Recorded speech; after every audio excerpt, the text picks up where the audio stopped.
Barbarian is a 2022 horror movie starring Bill Skarsgård, Justin Long, and Georgina Campbell. Okay, so this is one of the movies that I saw during quarantine, and it kind of made quarantine not suck so much. Actually, I had a ton of fun watching this movie, and also it kind of frustrated me. It's honestly it equal measure. I had tons of fun with it, and it did frustrate the hell out of me. Okay, so what is this about? All right, so there is an Airbnb in some hood in Detroit that some young lady decides to stay in because she has an interview in downtown Detroit or something, and so she's coming from DC. She travels over to Detroit to do this interview, but when she gets to the Airbnb, she finds out the key in the key slot or the little kind of like key holder is missing, and she's trying to contact the person who put the Airbnb listing up, so, but she can't find him. But comes to find out that someone already is staying in the Airbnb, and so she has this decision to make: do I stay here? Do I trust this creepy guy, or I don't know? What do I do? And so, she ends up staying at the Airbnb. Yeah, and so then Justin Long kind of comes into play, and yes, really weird and creepy stuff happens from there. What I like about this one, from the jump, it's a pretty tense movie. Like right off the bat, because and mainly because when you one of the first people you see is Pennywise.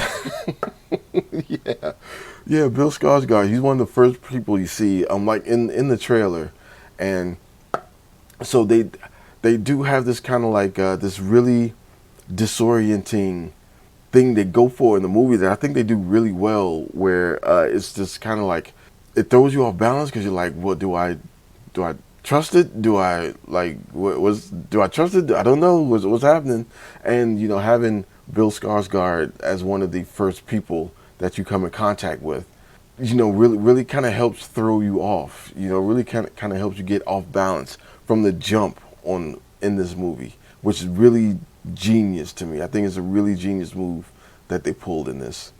And look at him. Look at Skarsgård trying to look trying to look all innocent. Like you ain't innocent. I know who you is. You're turning to Pennywise at any moment. Yes, and then so like they kind of really throw you off in this movie in other ways too, because they'll like you'll be in one thing or one part of the story that's happening, and then they'll just abruptly just kind of cut and move on to like a totally other kind of scene and a whole totally other characters.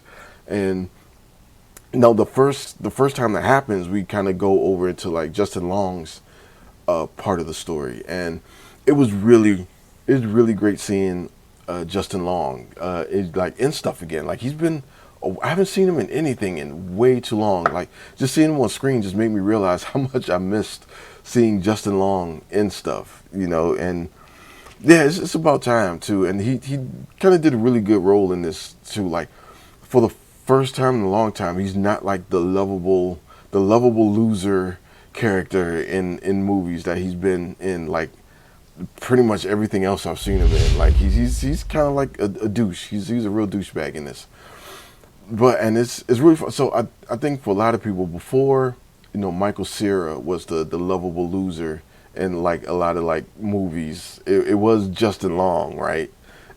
So seeing him kind of subvert that archetype and like him playing this really kind of really white, very privileged white male in this, who is kind of going through a a Me Too moment.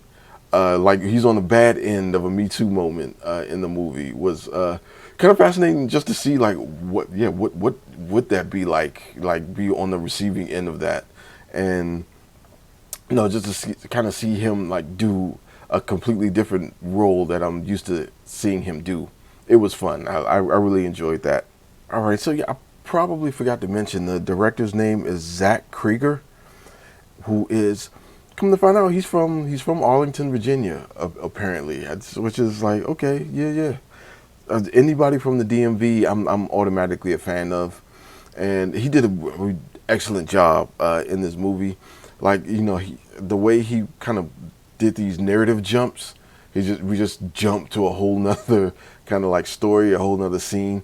I really enjoyed it. It was very disorienting, and he did it like right at the right moment where you kind of needed a breather, in the movie. Like, right, it was perfectly timed. Like, right when like things were getting like totally crazy, you just jump to like this other kind of like story, and like I was like, and it really does kind of help the server to go like, well, now what? Yeah. And another thing about the Justin Long character is, he goes from this guy who I guess you could say was kind of like a sexual predator in a way, because he has some allegations like levied against him, and again he's going through his Me Too movement, but then like he comes in contact with this lady creature. I don't know how you describe it. Mother kind of creature that kind of gets the. Now he's the recipient of like a woman he can't, who is like way stronger or way more of monsters than he can handle, and so now he's the victim. They kind of like flip that script on him. I kind of caught that in the movie too. I thought that was pretty cool.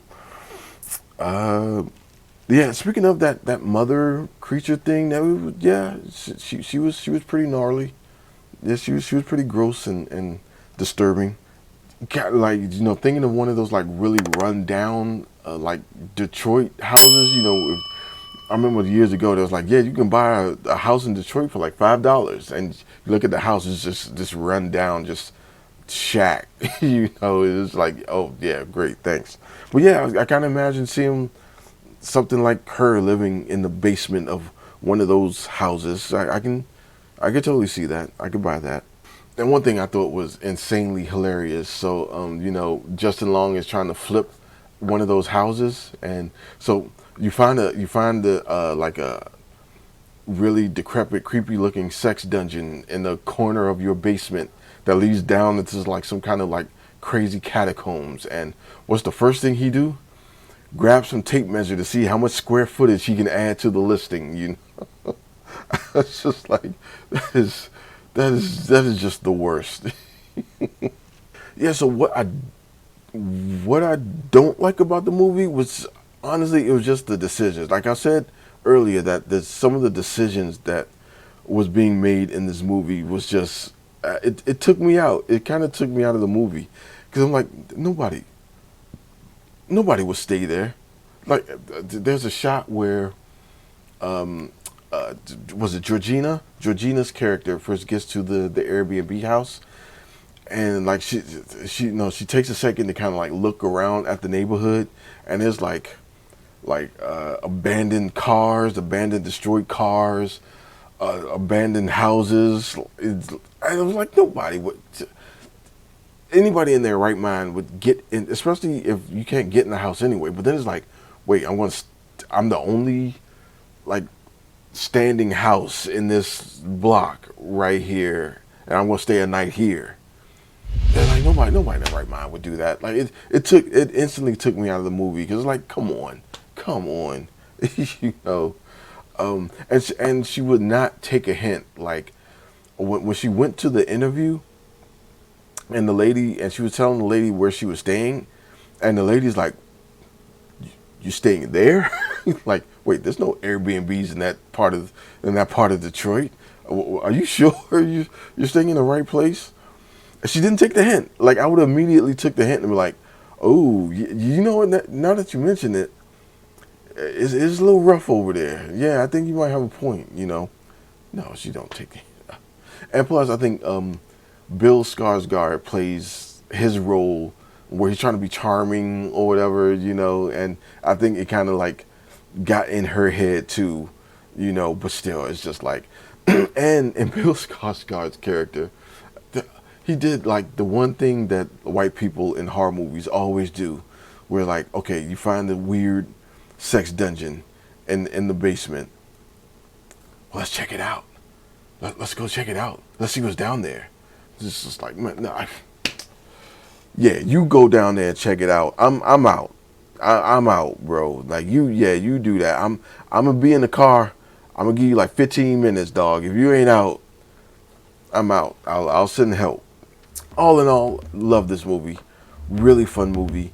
I am really loving the renaissance that horror is having right now.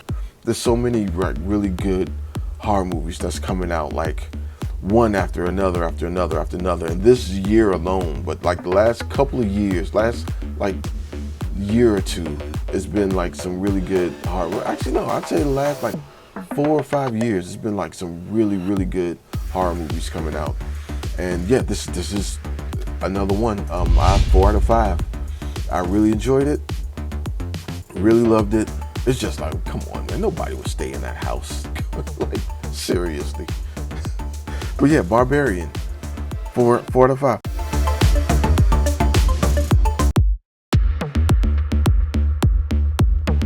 By the way, why is this called Barbarian?